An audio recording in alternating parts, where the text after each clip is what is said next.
Hello, my name is Koen and I got a question from an internal work group on managing vision and purpose, create, translate and communicate an inspiring vision.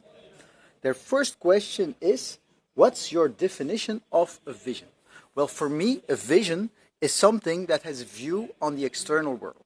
So it's got nothing to do with yourself as a person or as an organization, but it is a vision. A vision is how do you think that the outside world in a specific domain will evolve in the future? What will it be like outside?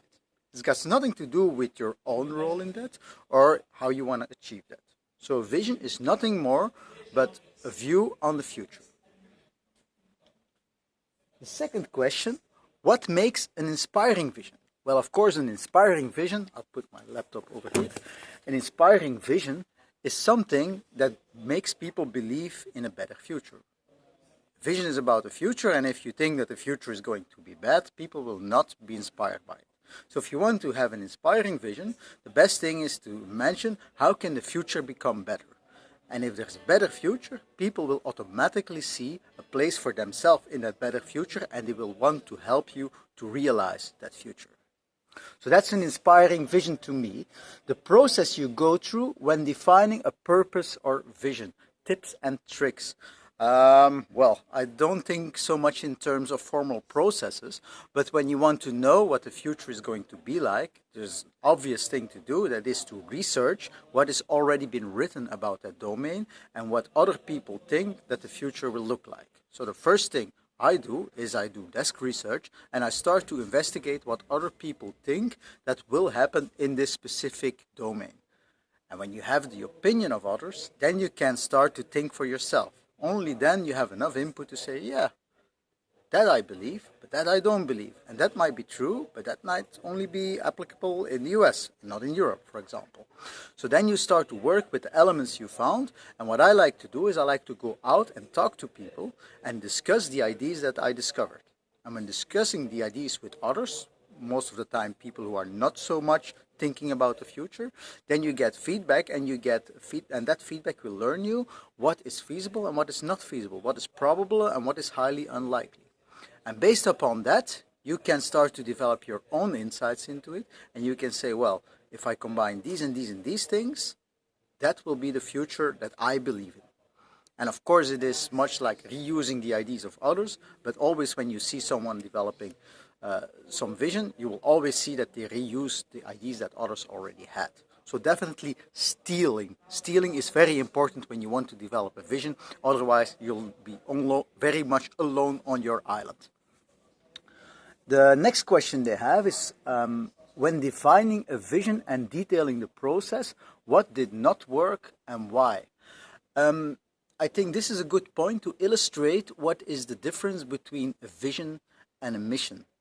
Because many people, when they talk about a vision, start to talk about themselves and how they are going to do that. Well, that is wrong. To me, well, wrong depends on how you use the vocabulary. But in my vocabulary, a vision has something to do with the outside world. This is how we see the future.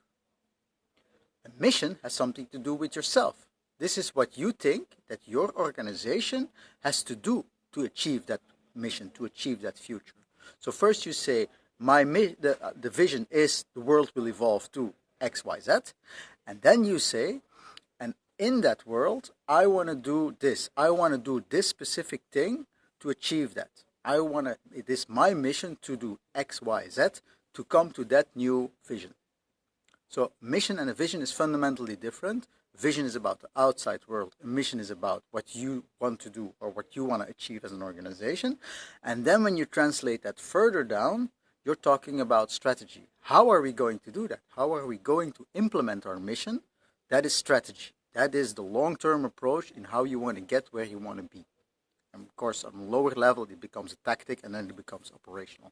So for me, the answer to the question when defining a vision and detailing the process, that is, have an outside look. Do not think about your organization. Do not think about your products. Do not think about the people you have or the targets or the objectives you have.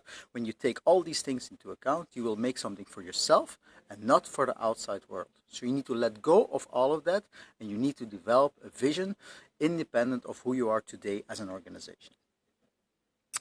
The next question is, how do you effectively communicate a vision purpose? Well, I don't know if you should communicate a vision. Many people can't handle or can't do anything with a vision. They can't base their actions, or they can't decide what they need to do based on a vision. You do need to give them the strategy.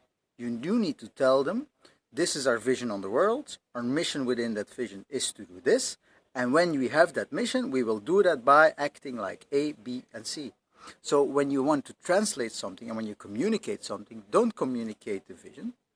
Maybe communicate the mission to some people on a strategic level. They can understand the mission and then translate it to strategy. But on an operational level, you only need to communicate a strategy. You need to tell people, this is what we will do in the next 3 years. And when you have a clear view on what you want to do in the next 3 years, then people can turn that into operational facts and into operational tasks. But don't communicate the vision, because everyone will have another idea of what the mission needs to be within that vision and what the strategy needs to be to implement that mission, and your organization will go in all kinds of directions. Maybe it's good for, let's say, the annual report or anything, something like that. There you can state the vision, but in terms of communicating and convincing people of a vision, it only helps when you first give them the strategy and you tell them, this is what we'll do. And when you want to say why we do this, and when you want to convince them about why we need to do this, then you communicate the vision. So it's rather a bit the other way around. In this question, it is assumed implicitly that you need to convince people of the vision. No, you don't need to convince people of the vision. You need to convince people of your strategy. You need to convince them this is the right strategy, and the vision is the instrument you use to convince them that your strategy is correct. The last question is, how do you react in front of non-believers? I have no experience with non-believers. Everyone always believes my vision, and I think, or at least I am under the impression that everyone always goes along with the vision that I have. Most discussion is not on the vision, because most people don't have that many visionary ideas. So when you pose a vision out there, people tend to say, okay, that's true, and they tend to discuss on the implementation and on the tactics and on the strategy, and not on the vision. So I don't have too much experience on people really resisting a vision of the world. So I don't know if that helps anyone, but in any case, my assignment that I had for this internal group who asked me these questions is done. Hopefully someone else can benefit from it as well. Thank you.